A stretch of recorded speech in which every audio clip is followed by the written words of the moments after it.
Welcome to the Nurse Maggie YouTube channel.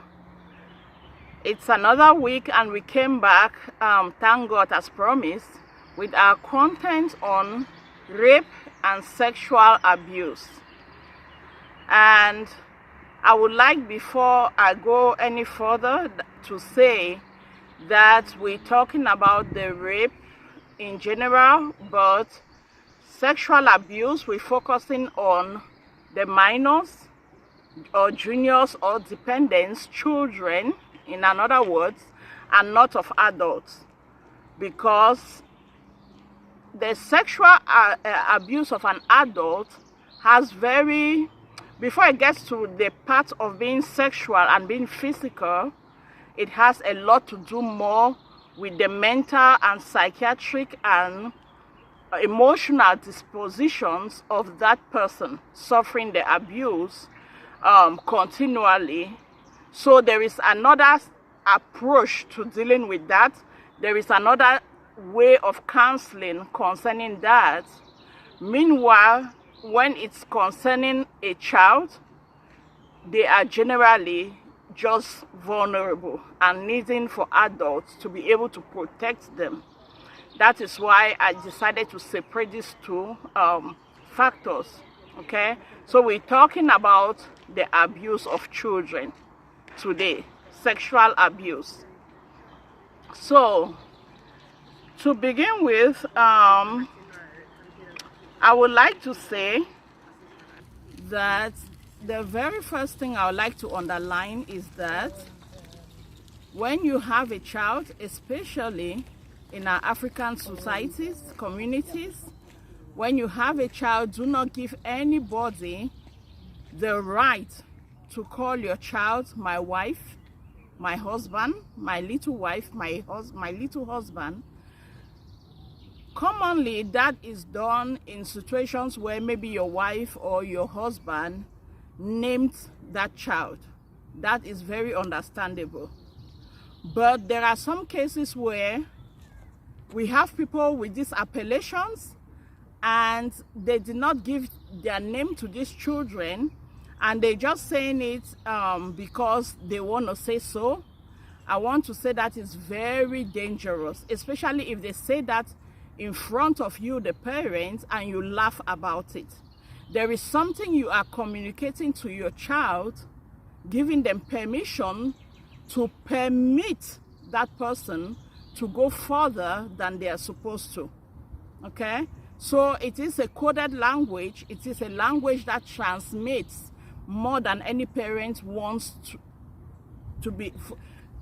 an information to be transmitted to their children. So beware, please.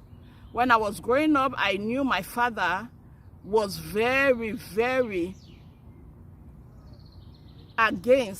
adamant, refusing for people to address us that way.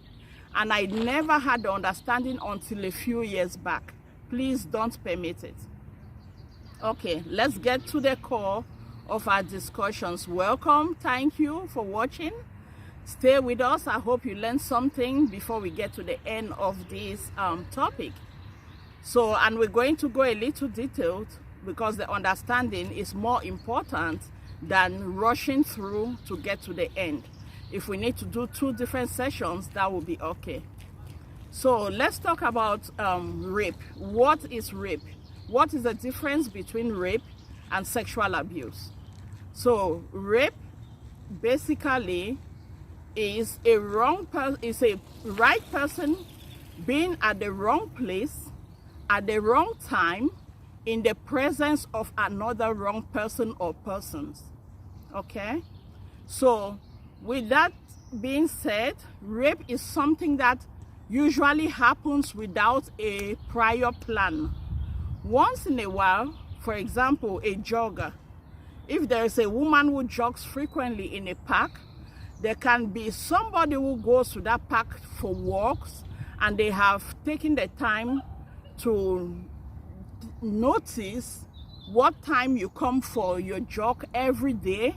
They have monitored you for a while, and they know the routines of that park. They know when the park is quiet, when the park is busy, and then they plan that way to be able to get you, to rape you.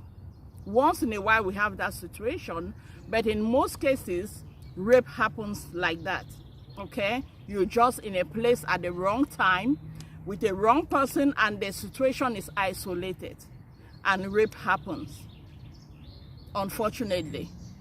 But on the other hand, sexual abuse is usually well calculated, okay, well planned from the beginning to the point where the actual sexual activity starts and goes on until either the person is removed physically from that situation or finds courage to report the situation, or it is never caught and it remains a secret and the perpetrator goes without being caught. So let's see. I have some notes I made here.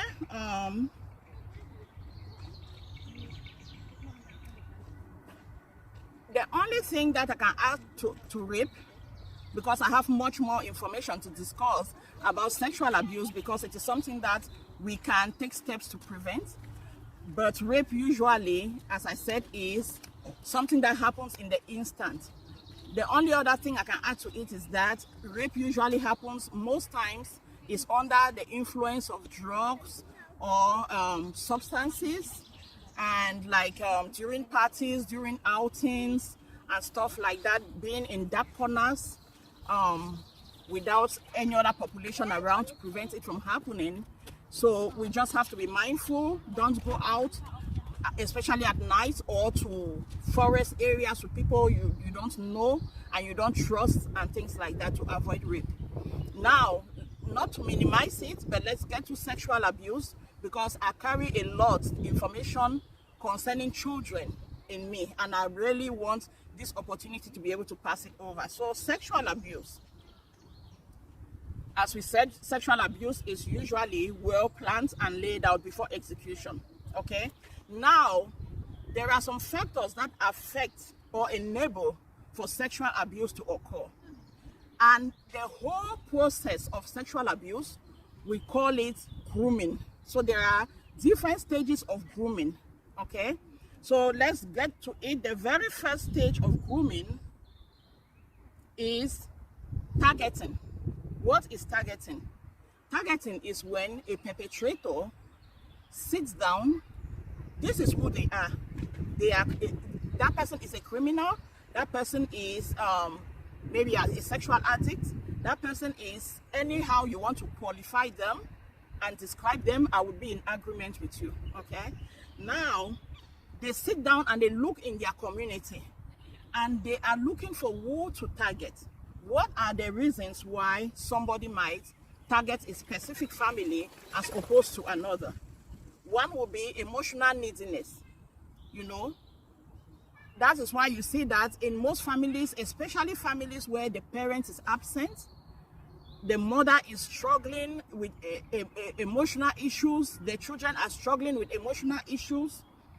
Rarely do we see families where, I don't say it doesn't exist, but rarely where the mother lives. Okay, most times it's the father. So with all this emotional neediness, this person, is what he sees is not a situation that asks or demands for empathy. What the person sees is an opportunity, okay, to be able to target that particular family. You have emotional neediness, you have low self-esteem and confidence, you have financial neediness, okay, you have parental lapses, okay. The single mother is always at work. They don't have time to be with the family. They need to provide food and a roof. Or the single father, okay, you have lapses in parenting. Maybe the parents that is present, or both parents, are drug addicts, and by being drug addicts, they don't have that time or the mindset of really being there monitoring and catering for their children and stuff like that. Financial, I think we can understand that they really have financial issues, and because of that, they are a great target. Low self-esteem and confidence is another point that is very important. A child or a parent, in this case, who is looking for validation is another situation that makes them susceptible, okay? So stage 2 of the grooming process, we have gaining the victim's trust. Now, gaining the victim's trust is either by relationship of blood, okay? Your father, your sibling, your cousins, or it could be by friendship. Friendship, this is my neighbor, we've been neighbors for 10 years. This is my classmate, we were in Form 1 together. Those type of, so they gain your trust that way. So first, they have targeted you. Secondly, they gain your trust. If it's a neighbor you've been living by them, he will do everything, show you the calm side of them, how nice they are.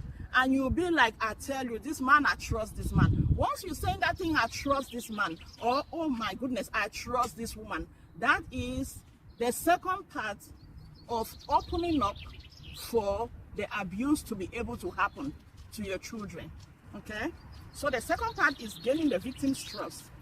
The third part is feeling a need, okay? So there is a need that that person will be filling in. Let me say it's an absentee father, and the father is not there. All of a sudden, this neighbor who has a car, has a big house, his life looks promising, decides to step in as a father. So now you have issues with your stubborn child, and you go to them to report, hoping that their manly voice is going to be able to counsel your child, okay? Now they are stepping in a father role, or in the brother role, in the uncle role, whatever role they are taking, in the motherly role, okay? The mother is absent. Now they use that advantage. So now the next stage is going to be isolating your child. Once they have targeted you, they have gained your trust, they are feeling a need.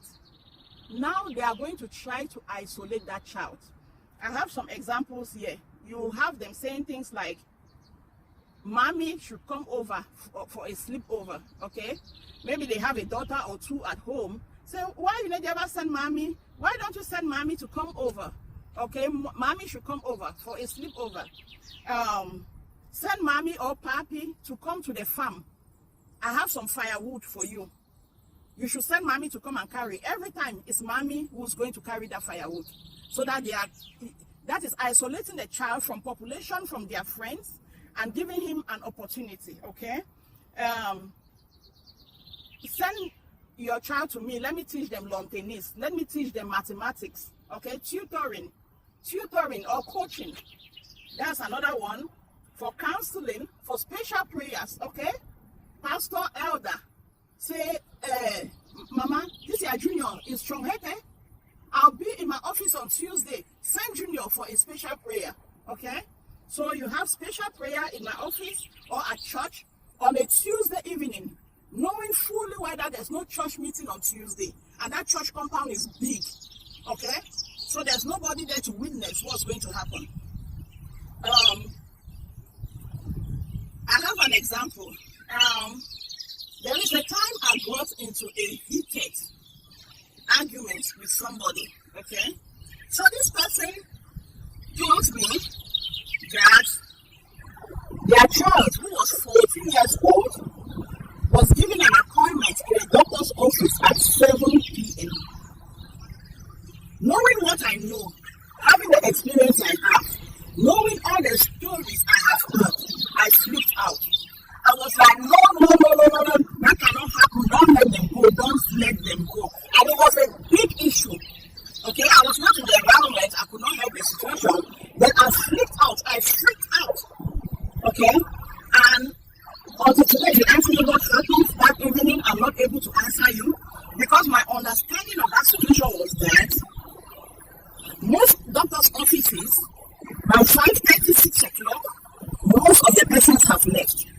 So why would the doctor be giving a 14-year-old an appointment at that hour when most people have left? For what reason?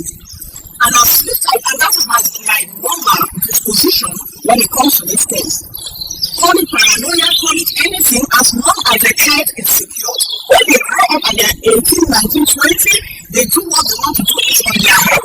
As long as they are below that age, you, the parent, you have the responsibility of keeping them safe. So that is a situation where you can see that somebody isolates. That's an example. I'm not saying that something happens, but I'm saying it's an example of somebody isolating another. Maybe you don't know what purpose. Okay? So, stage number 4, progressively sexualizing of that child. Let me tell you what happened. One day, I was watching a program where a grandfather had been having the daughter, the granddaughter at the age of 2 to perform oral sex on him. You feel please. Do not listen to this video and audio around your family. I will write that at the beginning, okay? So, as soon as you don't make up of that grandfather when he got on this court, the grandfather went to the got a statement that he did not have that type of a mind, and one day he saw the wife and the child visited him, and the granddaughter ran her fingers through his hair, and that those tender fingers were so sweet and soft that it gave him an erection.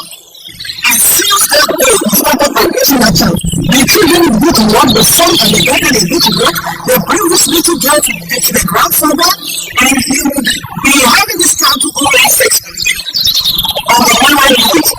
How did they catch him?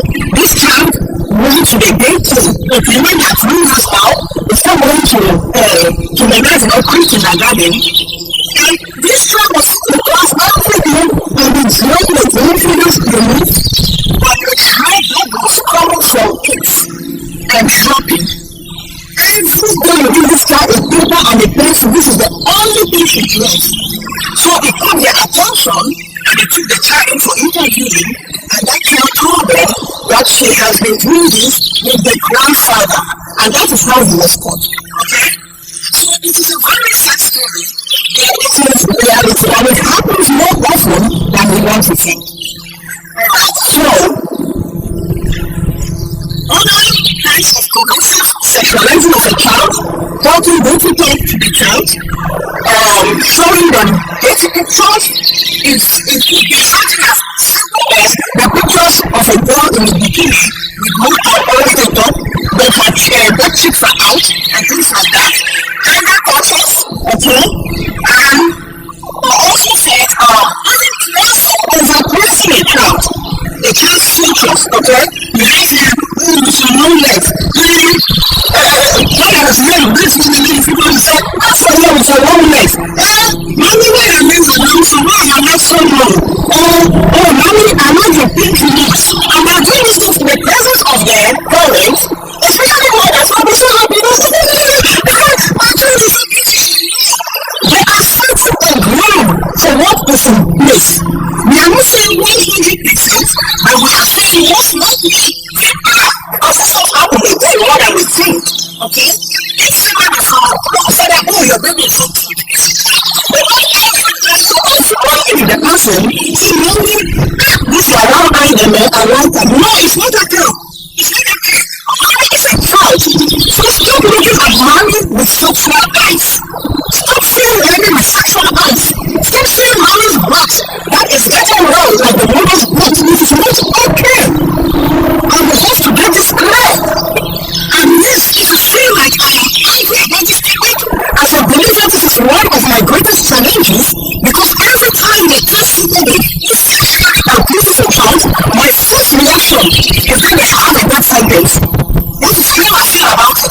Because I have worked with these victims for a good while, and I know they have hope. Because the special grace of God is supposed to recover from the sexual abuse. So yes, I am hyper right now, hyper angry, and irritated. So the more we stop paying attention as parents, the better. And most of these things happen around the family. It's only the family that plays the family, and because of the secret, the person comes here, they abuse my child and keep it a secret. They go to my brother's house, they abuse my brother's child and keep it a secret. And this is the secret. me. So, let's do 5 minutes, and I think less, and 5 minutes. If there's something like that, let us like that. It should not be a personal thing. Number 4 is to say, your friends are not your friends. Why are your friends so okay? Like if your friends pass their life, they should focus on you. They should leave your children out of it. Leave your children out of it. If they want to listen to their mommy, they should be asking mommy, how she does mathematics. They should be asking mommy how is school. And mommy should not be distracted out of their eyes. Okay? If you're crying, not attending to the area where your friends are, and then every minute, you should tell mommy to go and run the school. No!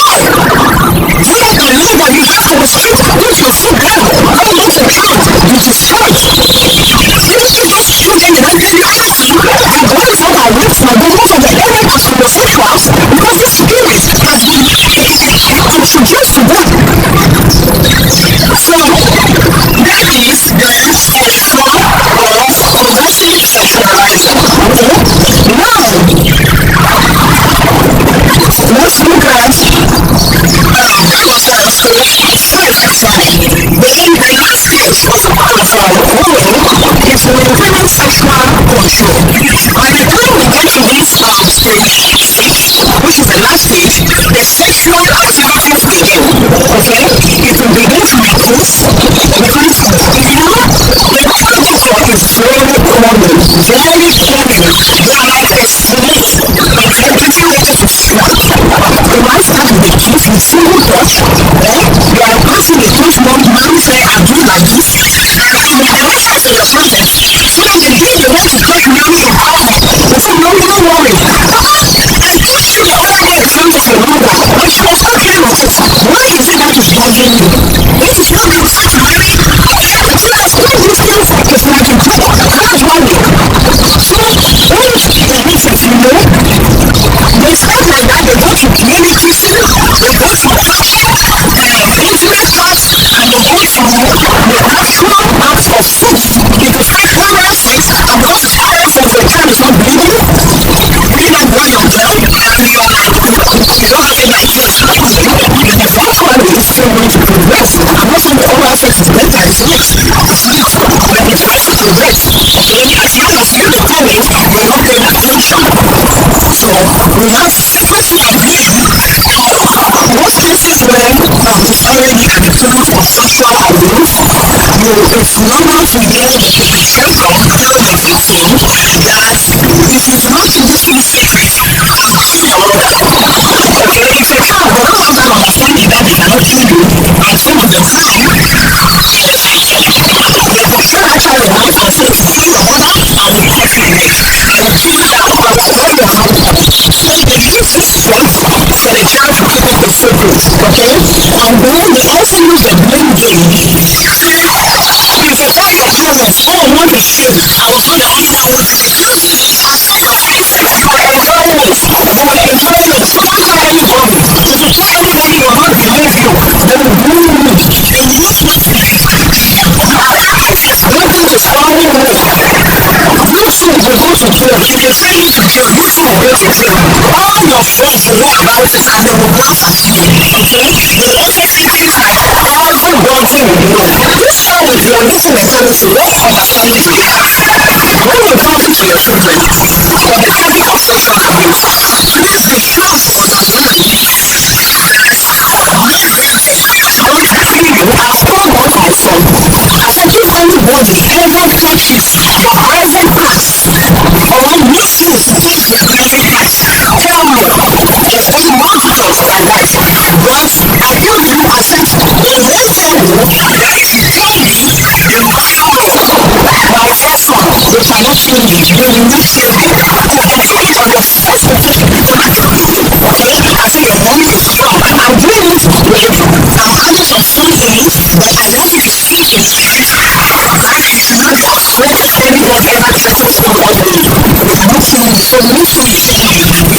Because I said to the one parent, you don't want it to be killed. You don't want your house to be burnt down. Okay? So those are the 6 stages of sexual abuse which we have to be incidence. So this was 1 year, and I will go into the part 2 in a few minutes. But I want to do this in multiple issues. Okay? So when we come back, we'll talk about the benefits and the expenses for this sexual harassment. We will talk about what preventive methods.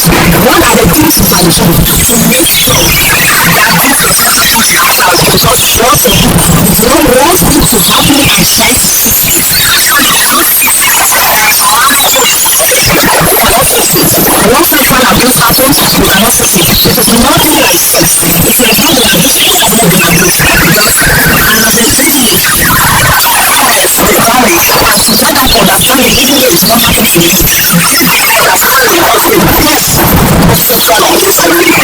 So you want to do everything you can